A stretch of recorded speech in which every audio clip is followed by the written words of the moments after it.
তার ওই লবণের দিকে লক্ষ্য নাই, লঙ্কার দিকে লক্ষ্য নাই, সে যেদিকে বেড়ানো ফেরে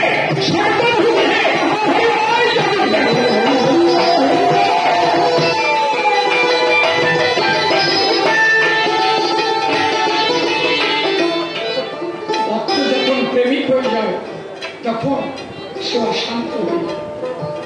হরিপ্রেম বিশ্বের দ্রব্যে লেখছে না,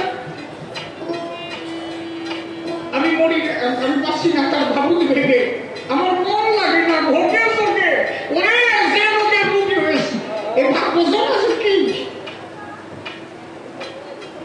কোন স্তরে গিয়ে এই ভাব আসে অশান্ত। মীরাবাই কি হয়েছে? মীরাবাই একটা গান আছে না,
মীরা পাগল, পাগল কখন নয়,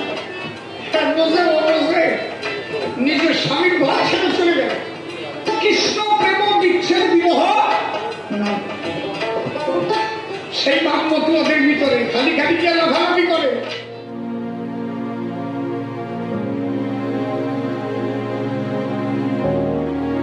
বুঝো পাগল বুঝো, লোকে বলে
অশান্ত প্রেমে পেয়েছিল আমার শ্রীহরির চরণ, যেমনি রাধারানী পেয়েছিল গোবিন্দ জানি। হরিভক্ত তেমনই হয় শোনেন জ্ঞান, প্রকৃত সাধু সব জানে সেইভাবে ধারায় পীরের দেশে গেলে তখন অশান্ত ভাবে যায়। আর যে কথা বলে তুমি ধর্ম সমাজ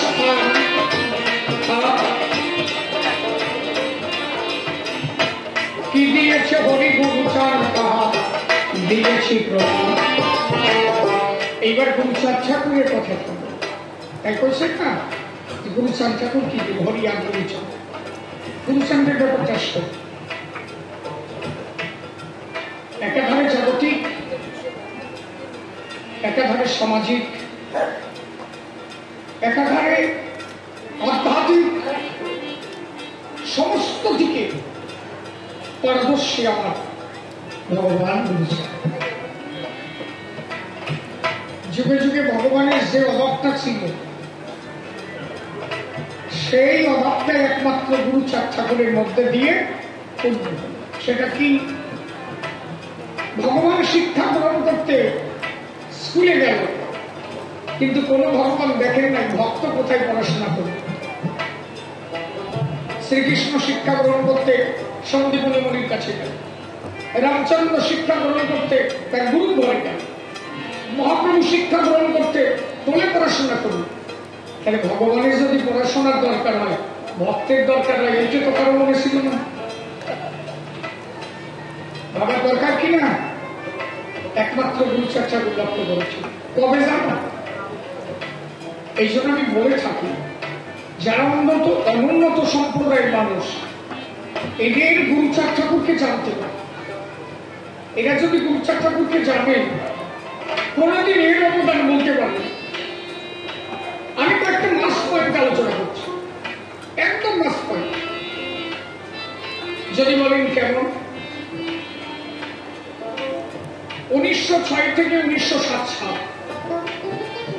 গুরুচাঁদ ঠাকুরের ডেট অফ বার্থ 1846, 1846 13 মাস গুরুচাঁদ ঠাকুরের আবির্ভাবের ডেট। 1906 এবং 1907 এবং ওনার জ্যেষ্ঠ পুত্রের আবির্ভাব তিথি হচ্ছে 1867। আম্বেদকর সাহেবের ডেট অফ বার্থ 1891। অনেকে গুরুচাঁদ ঠাকুরকে বলতে গিয়ে আম্বেদকরকে গোলা গেল। গুরুচাঁদ ঠাকুরের আন্দোলনের অনেক পরে আম্বেদকর। গুরুচাঁদ ঠাকুরের থেকে আম্বেদকর সাহেব 46 বছরের ছোট, আর গুরুচাঁদ ঠাকুরের জ্যেষ্ঠ পুত্র শশীভূষণের থেকে 25 থেকে 26 বছরের ছোট আম্বেদকর সাহেব। এই নমশূদ্র সমাজের প্রথম চাকরি কার জানো?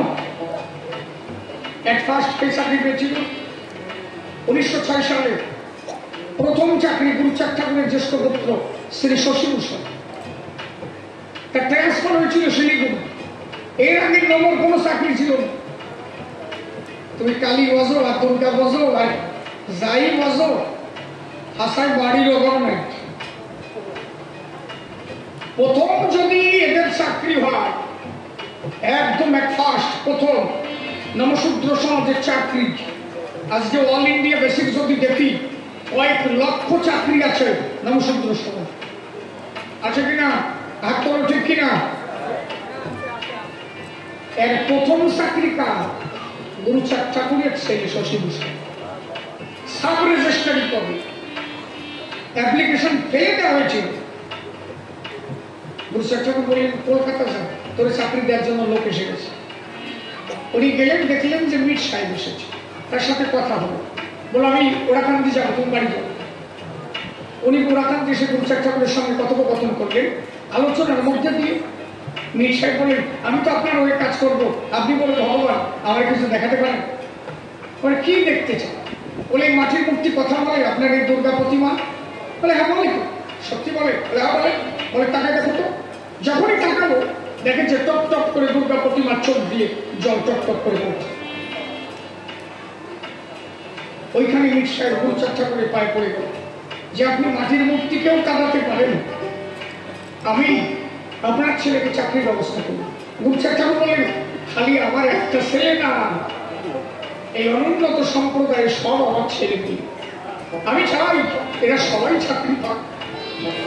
শশীভূষণ ঠাকুরের চাকরি হলো, ওই যে প্রথম শশীভূষণ ঠাকুরের চাকরি হলো। এবং সেদিন মরলাল সাহেব নিজে দাঁড়িয়ে থেকে বলেছিলেন শুধু শশী নয়, আজ হইতে নমশূদ্র সমাজ মুক্ত, সকলের চাকরি হবে। সেই দিন থেকে এরা মুক্ত হল। আপনি বলেন তার অবদান কখনো বলা যেতে পারে কি? 1912 সালে সর্বপ্রথম গুরুচাঁদ ঠাকুর অল ইন্ডিয়া বেসিক 252 জন লোককে দরবার মেডেলে ভূষিত করা হয়েছিল। তার প্রথম দরবার মেডেল পেয়েছিলেন নমশূদ্র সমাজের একজন, তিনি হচ্ছেন দরবার মেডেল সর্বপ্রথম ভূষিত হয়েছিল, যিনি নমশূদ্র সমাজের প্রথম গুরুচাঁদ ঠাকুর 1912 সালে। এর আগে নমশূদ্র সমাজে কেউ কোনোদিন দরবার মেডেল পায় না। হ্যাঁ,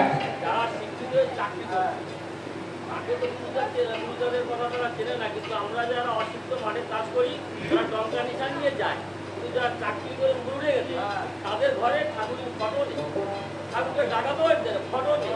এই কথাটা ওই একদম সত্য কথা বলছে। তাদের কি হবে? এদের কিছু হবে না, এদের আর কি হবে? উপকারের উপকারী যখন বলে যায়, তাহলে আমি মানুষ কিনা একটা ভাববার বিষয়, ঠিক কিনা? এর থেকে ভালো কথা আমার কাছে আর নাই। আমি তো বলে থাকি শুধু নবসূত্র সমাজের মতো বানায় এটা না, আমি বলে থাকি আপনি দুর্গা বাজেন, কালী বাজেন, কৃষ্ণ বাজেন, যে যাই বাজেন, গুরুচাঁদ ঠাকুর তখনকার সময় সেন্সাস, ব্রিটিশ সেন্সাস রিপোর্ট অনুসারে 1931 সালে গুরুচাঁদ ঠাকুর স্কুল করেছিলেন 3949। ব্রিটিশ সেন্সাস রিপোর্ট বলছে, যেখানে তারা ঈশ্বরচন্দ্র বিদ্যাসাগর তিনি মাত্র 35 স্কুল করেছিলেন। আপনি ভাবতে পারেন গুরুচাঁদ ঠাকুর কখনো একা বলেননি যে শুধু আমার জাত পড়াশোনা করবে না, উনি বলতেন for state, for country, for world. যদি কোনোদিন ডেভেলপ করতে হয়, একমাত্র তার মূলে হচ্ছে শিক্ষা। শিক্ষা ছাড়া কোনোভাবে জাতি জাগ্রত হতে পারে। তিনি যতগুলো স্কুল করেছিলেন সেখানে কি খালি নবরাই পড়ে? হরিগুরুচাঁদ খালি নবর ভগবান হবে কেন? আজকে রামচন্দ্র জন্ম নিলেন ক্ষত্রিয় কুলে, তাহলে ক্ষত্রিয় যারা তারাই খালি আমরা ডাকবে, আমরা ডাকি না? আমরা জয় শ্রীরাম বলি কিনা? তাহলে বলি কেন? তার মানে ভগবান কারো একা হতে পারে না। শ্রীকৃষ্ণ এসেছিলেন ঘোষেকের মধ্যে, তাহলে কৃষ্ণ নাম কি খালি ঘোষেটাই করে? আমরা করি না? একাও হতে পারে না। মহাপ্রভু এসেছিলেন ব্রাহ্মণদের মধ্যে, খালি কি ব্রাহ্মণরাই মহাপ্রভুকে ডাকে? আমরা ডাকি না? তাহলে হরিচাঁদ যদি নবর মধ্যে আসে, তাহলে আপনারা তাকে ডাকবেন না কেন? ব্যাপারটা কি? না নিজের 37 ঠিক আছে, এরকম না। ভগবান কোন জাতি ভিত্তিক নয়। ভক্ত যখনই বিপক্ষে পড়েছে, তিনি ভক্তকে উদ্ধার করতে নেমে এসেছেন। তাহলে উনি যে স্কুল করলেন শুধু নমশূদ্রের জন্য না, উনি চেয়েছিলেন সমস্ত মানব জাতি শিক্ষা গ্রহণ করুক, যাতে সমাজে উন্নয়ন ঘটে। আমি তো বলে থাকি অন্তত গুরুচাঁদ ঠাকুরকে এখনো ভারতরত্ন উপাধি দেওয়া উচিত বলে আমি মনে করি, কিন্তু এগুলো বলবে কিনা এটা যে কবে সেই মানুষ দিতে পারবে না। তাহলে একটা উপাধি তো দেওয়া উচিত নাকি? আমি ভুল বলছি নাকি? ভারতরত্ন উপাধি তাকে দেওয়া, তখন অখণ্ড ভারতবর্ষ তো অবিদ্যুচিত, তখন তো বাংলাদেশ ভারত বিভক্ত হয়নি। তিনি পেতে পারেন, কিন্তু কেন হচ্ছে না আমি বলতে পারি। আজকে তার এডুকেশন লাইন যদি আমরা দেখি, তিনি সেভাবে স্টাডি করেছিলেন গুরুচাঁদ ঠাকুর। যখন স্কুলে ভর্তি হলেন, গুরুচাঁদ ঠাকুরকে স্কুলে ভর্তি নেওয়া হলো না, গুরুচাঁদ ঠাকুরকে স্কুল থেকে বিতাড়িত করা হলো। কোন ব্রাহ্মণ্যবাদ স্কুলে ভর্তি নেওয়া হলো না, শেষ পর্যন্ত মুসলমানদের স্কুলে গুরুচাঁদ ঠাকুরকে ভর্তি হয়েছে। ভাবতে পারো? আজকে আমার সমাজের মানুষ এইটুক ভাবে না। একটা টাইম এরা স্কুলে যেতে পারে, একটা টাইম। আরে গুরুচাঁদ ঠাকুরের যখন শশীভূষণের যখন চাকরি হয়ে গেল একা ফরিদপুরে, তখন কুমদ বিহারী মল্লিক অ্যাপ্লাই করল। প্রমোদ বিহারী মিল্লি যখন অ্যাপ্লাই করলো গুরুচাঁদ ঠাকুরের কাছে বললো কি বাবা আমার তো অ্যাপ্লিকেশন ভুল হয়ে গেছে, আমার তো চাকরি হয় না। কেন? বলে আমি অ্যাপ্লিকেশন করেছি, আমার অ্যাপ্লিকেশনে ভুল, বাড়ির নাম ঠিক নাই। গুরুচাঁদ ঠাকুর বলেন এই শালা আমার নাম মনে ছিল না তো? যদি তুমি জিজ্ঞাসা করে বাবার নাম কি, বলবে গুরুচাঁদ ঠাকুর। বাড়ি কোথায়, বলবে মুরাকান্দি, দেখি তোর চাকরি কে মানে। গিয়ে উনি বল বাবার নাম কি, বলো গুরুচাঁদ ঠাকুর। বাড়ি কোথায়, মুরাকান্দি, বল চাকরি পাকা, চললো। যার মুখের কথায় সার্টিফিকেট পর্যন্ত ঠিক করতে পারবে, ভাবতে পারো কি মানুষ এদের মধ্যে আসছে। একজন লোকের চাকরি ছিল না। 1906 সালের আগে অনুসন্ধান সমাজে কারো চাকরি নাই। এক ফার্স্ট প্রথম চাকরি গুরুচাঁদ ঠাকুরের দয়ায় শশী ভূষণ। আজকে তোমরা সেই চাকরি তোমরা করো, কিন্তু গুরুচাঁদ ঠাকুরকে তোমরা এর থেকে বড় দুঃখের বিষয় আর হতে পারে বলে মনে হয়।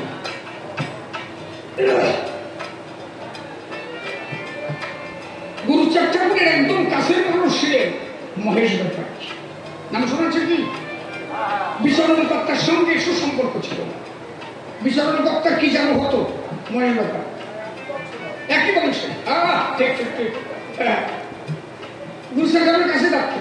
একদিন গুরুচাঁদ ঠাকুর বলে মহেশ আমার কথা লবি, এই জাত কিভাবে ভালো হবে একটু আমার যুক্তি দিন। বলেন বাবা তাহলে আপনি বলেন কি করা যায়? বলে দেখ মহেশ, এরা এক ফসলে ধান পাবে, ওই ধান কেটে ধানটা যে কাটা হয়ে যায় এরা জাল বসিয়ে নিয়ে মাঠে যায়। এদের মূল কাজ ছিল সে মাছ ধরে খাওয়া। কথা ঠিক কিনা? ঠিক। এরা এক ফসলে ধান কাটতো, আর সে ধান কাটা কি, ধান যদি ডুবে যেত কলসের পরে বসে কাটতো, হাড়ির পরে বসে কাটতো ধান। আমার মনে আছে তো। আর তখন গোয়ালিয়া গান গাতো, ওরে গান রে, ওরে বাড়াই সে গান রে, বন্ধু আমাকে বাড়ি যাবো, শালি ধানের সিঁড়ে দিব, ওরে বসতে দিব ওই যে গান বাজত টেয়ার পাওয়া যেত যে হাড়ির উপরে বসে ধান কাটতেছে। এসে পড়ে না সেসব দিন আমি একটু দেখেছি, আমার তো বয়স একেবারে কম হলো না, এখন তো ইয়ং ইয়ং মনে হয় নাকি, কিন্তু না বয়স একেবারে কম হয় নাই। লম্বা হলে বোঝা যেত, ঠাকুর মানুষ তো গিয়ে গিয়ে বয়স থাকে বুঝতে।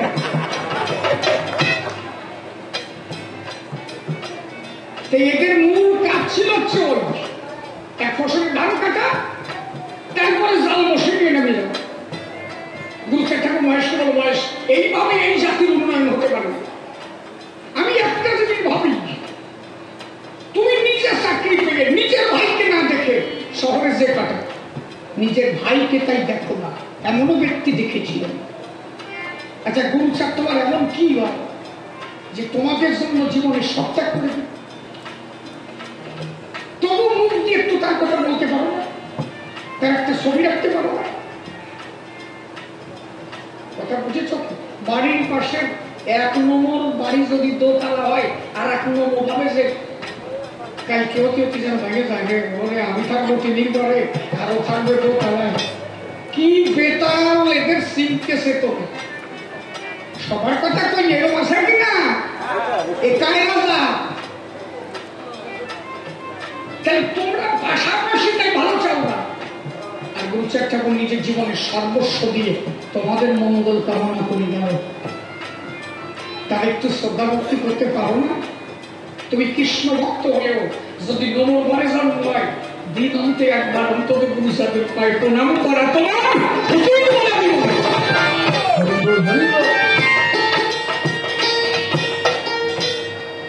মহেশ ব্যাপারীকে দিয়ে কয়েকশো পানসি নৌকা তৈরি করলেন।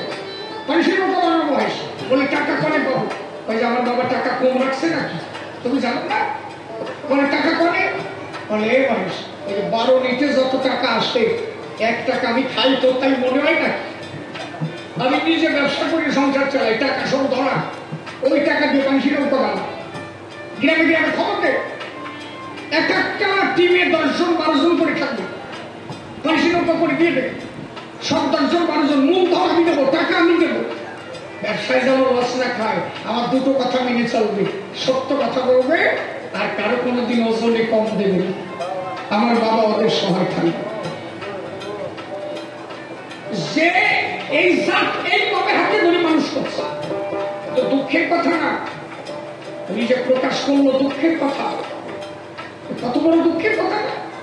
আজকে তুমি জানো না, তুমি চাকরি করো, আতায় দেখো তোমার ঠাকুরদার বাবা ওই টাকা খাইয়ে বেঁচেছে। হরিচাঁদ ঠাকুর যেমন লীলা সম্বরণ করে, টোটাল বাংলাদেশে দুর্ভিক্ষ নামলো, গুরুচাঁদ ঠাকুর নিজের গাঠি বইতে 12 টাকা টোকা গোসাইয়ে 19,000 টাকা এদের হাতে তুলে দিয়েছিল। আগে তোরা বাস পরে কাটে, তখনকার 19,000 টাকা মানে এখন 1 কোটি টাকার সমান। ভাববা না যে তোমাদের জন্য যা করেছে কেনা করবে? হাত ভরে বললেও শের হয় না। সেন্সাস রিপোর্ট থেকে চন্দ্রাল গাড়ি তুলতে যাবে 35 টাকা দরকার। তালতলার টাকা দেবে কেনা? পল্লাদের কাছে পল্লার টাকা দেবে। সেই দিন আমি তো এখন মনে করি, আমার মাঝে মাঝে মনে হয় পল্লার সেদিন ঠিক বলেছিল। পল্লাদের বাড়ি সেদিন টাকা আনতে গেল 35 টাকা, গুরুচাঁদ ঠাকুর 5 টাকা দিয়ে বলবো বাবা আমি দিতে পারবো। তাহলে টাকা দিয়ে বললাম সত্য কথা বলছি, টাকা দে। বললো নমো কি খালি আমি একা হবো নাকি, আর করা কি হবে? এখন তো আমার মনে হয় ঠিকই বলছিল। যখন টাকা দিল না, গুরুচাঁদ ঠাকুর তালতলা খালি নেমে গেল। খালি দেখো গুরুচাঁদ ঠাকুরের চিন্তা চেতনা কেন। চন্ডাল থেকে নমসূত্র খালি কি এই যে বলে আষাঢ় মালা মেসেজ করা হয়েছে না সব ধর্মের করা হয়েছে? ব্যাপারটা কি? ওই গুরুচাঁদকে ভগবান মানতে তোমার ভাষায় এত জ্বালা করছে। এই আমি এই বলি এটা কয়েছে ওইটা বলতে হবে দালাল হয়েছে, বুঝলি? এই সত্যি কথা তোমরা কিন্তু এই বলবি বাবা। যখন সেন্সাস রিপোর্ট তুলতে গেল ঘটনার সময় কত সূক্ষ্ম চিন্তা চেতনা গুরুচাঁদ ঠাকুরের। টাকা যখন দিল না, উনি কি বললেন? তালতলা খালের মধ্যে এসে দাঁড়ালো একটা নৌকার উপরে দাঁড়ায়। ওই জায়গাটা ভালোভাবে না করলে বুঝতে পারবেন, ভালোভাবে বুঝতে হবে। গুরুচাঁদ চরিত হরি গুরুচাঁদ চরিত্র সুধা হরিলীলামৃত ভালোভাবে না করলে বোঝা যাবে। এর মধ্যে কোন এক হাসি দেখলাম ফেসবুকে লিখেছে যে হরিলীলামৃত একটা নিকৃষ্ট গ্রন্থ,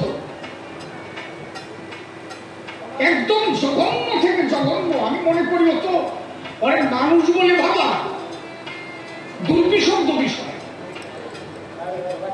কি যেন কি বিন্দু দিয়ে নাম না কি জানো, সে নাকি আমার প্রতিষ্ঠিত একজন লোক।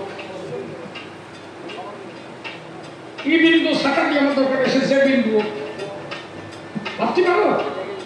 তারক যে পরিস্থিতির উপরে হরিলীলামৃত লিখে গেছে, যে পরিস্থিতির মধ্য দিয়ে ঠাকুরের নাম প্রচার করেছে, এটা কঠিন না?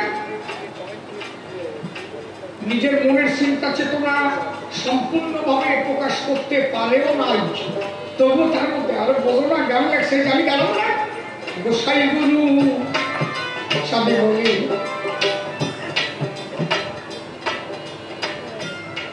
আমার গোসাই গুরু চাঁদের বানু সেই মানুষ সেই দামি। গান শুরু করলো কি দিয়া? তোরা কে যাবি? মিলগুলো কোথায়? গোসাই গুরু চাঁদের বাড়ি সেই মানুষটা তুই দাবি বুঝলো কি? সেই লোক এবার এই লোক, তাহলে তোরা এবার হরিল। কত সূক্ষ্মভাবে বোঝানো, কি পরিস্থিতির মধ্যে দিয়ে ধর্ম প্রচার করেছিল। এইটা যদি ভাবত ওই কি বলতে পারে, এটা ভাবতে হবে। যখন ওই 35 টাকার 5 টাকা দিল, তাও তোমরা খালে নেবে। খালে একটা নৌকা ছিল, নৌকার উপরে দাঁড়ালো। গুরুচাঁদ নৌকার উপরে দাঁড়ায় বলছে তাও তোমরা খাও। সারা ওদের খাওয়াইছিস জল আর টাকা আনতে। কারে বলতেছে বুঝতেছে? কথা বুঝো, কারে বলতেছে? টাকা দেবে কেনা পড়লা দেশে 5 টাকা নৌকার উপরে দাঁড়িয়ে খাল না বলতেছে। খাল খালের উপরে অনুরাগ দেখাচ্ছে।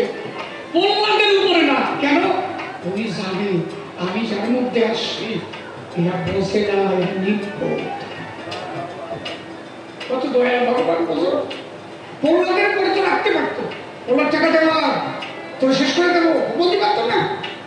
পৌরাদের করে রাখি নাই, খালের উপরে তারা বলছে এ খাল সারা ধরে খাওয়াইছিস জল, আমার টাকা এনে দে। ভাবো, কিন্তু পৌরাদের উপরে রাখতে পারে। যখন খালের উপরে রেগে গেল, ওই খালে পূর্ণ জোয়ার শুরু হয়ে গেল। শুকনো খালে পূর্ণ জোয়ার, মনে হচ্ছে তরঙ্গ চলছে। তালতলার মানুষকে প্রহ্লাদকে বলো, প্রহ্লাদ তালতলা ধ্বংস হয়ে যাবে, তাড়াতাড়ি 35 টাকা দিয়ে প্রণাম কর, খবর ছাড় যে আমার ভুল হয়ে গেছে, আমি তোমার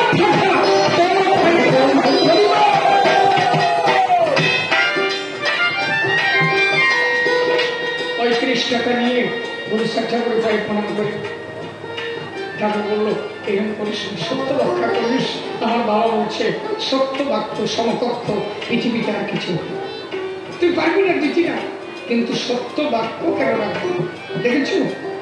তাহলে যে মানুষ ভক্তের উপরে না রেখে খালের উপরে রাখবে, তার মানে কি উনি বোঝে, উনি জানেন যে আমি যাদের মধ্যে এসেছি এরা নির্বোধ, এরা কেউ বোঝে না। যদি বুঝতো তাহলে এই ঘটনা আমার সাথে ঘটাতো। 1911 সালে সেন্সাস রিপোর্ট থেকে চন্দ্রগালি মুক্ত করে দিয়েছে। আরে তার কথা কোন রাজমনে বললে শেষ হয় না। যেদিন দরবার মেডেল পাবে শোনা কবর একটু কবর নাকি রাত হয়ে যাচ্ছে। হ্যাঁ, যেদিন দরবার মেডেল পায় গুলচান ঠাকুর, এই ব্রাহ্মণটা জেগে ওই চারিপাশে ফরিদপুর কুমদ বিহারী মল্লিকের ঘরের মধ্যে গুলচান ঠাকুর বসে আছে। চারিপাশে এরা নিয়ে মিছিল দিচ্ছে যে নমশূদ্রকে দরবার মেডেল দেওয়া হবে কেন। গুলচান ঠাকুর কুমদ্রে বলল, কুমদ দেখেছ আমি দরবার মেডেল পাবো, নমরা মেডেল পাবে, দেখো কি এমন করছে। কুমদ বিহারী বলেন, বাবা আপনি রাখবেন না, মেডেল তো দেখো পঞ্চম জজ, এরা বলার কি? বললো আমি তো রাখবো না, কিন্তু আমি তোমাকে বোঝাচ্ছি, দেখো তোমাদের শত্রু খারাপ। এরা কোনোভাবে চায় না যে নমশূদ্র সমাজে দরবার মেডেল কেউ। হলো কি ঘটনা ঘটলো সেই জায়গায়।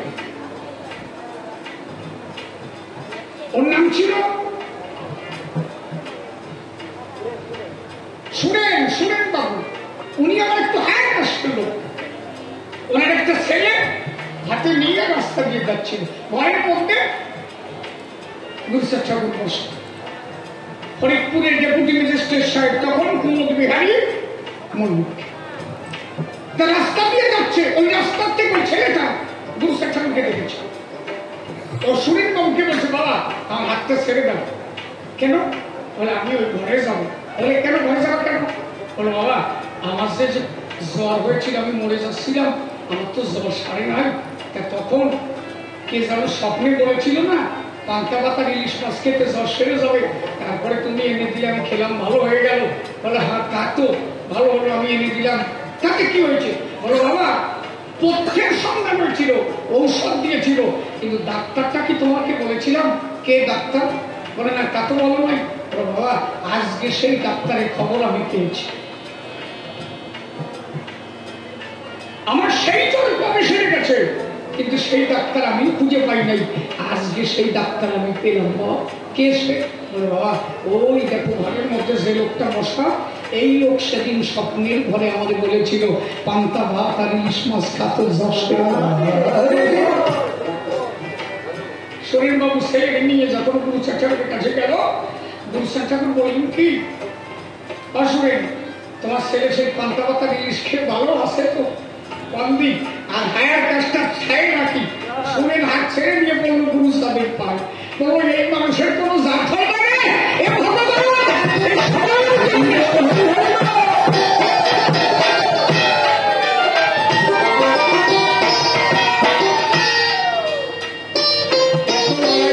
তাকে দরবার মেডেল করতে হয়েছিল, এর ভাববার বিষয়। এই জন্য তার অবদান আমরা বলিতে না পারি। ভক্তকে রক্ষা করেছে সবে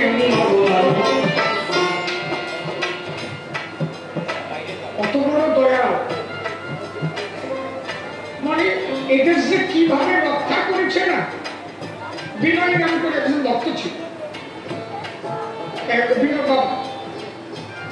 গুরুসার ঠাকুরের বলল কি, ওরা ঠাকুরি গেল, বলছে গুরুসার ঠাকুর বললো যে আমার একটু কলাই শাকের গল্প খাতি পারিস? বলে কলাই শাকের গল্প, ঠিক আছে বাবা, কালকে নিতে পারি। এই ঘটনা শুনে পরে মিলন দেবো, সব চুপ করে বসতি সাকা মানে বসে গুলি চলে যায়। কত সময় গান বসছে,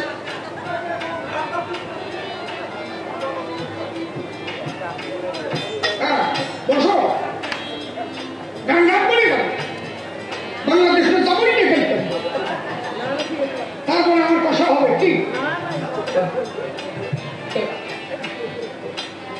গুরুস্থান ঠাকুর গুরুস্থান ঠাকুরের কাছে গুরুস্থান ঠাকুর বলেন, আমার জন্য কলাই শাক আনতে পারি? কলাই শাক আর শৈল মাছের মাথা আর একটু আটা দিয়া চালির গুঁড়ো দিয়া মারে বলবি এই কলাই শাক এই করছে বাবু, কলাই শাক শৈল মাছের মাথা আর আতর চালের গুঁড়ো। ওরে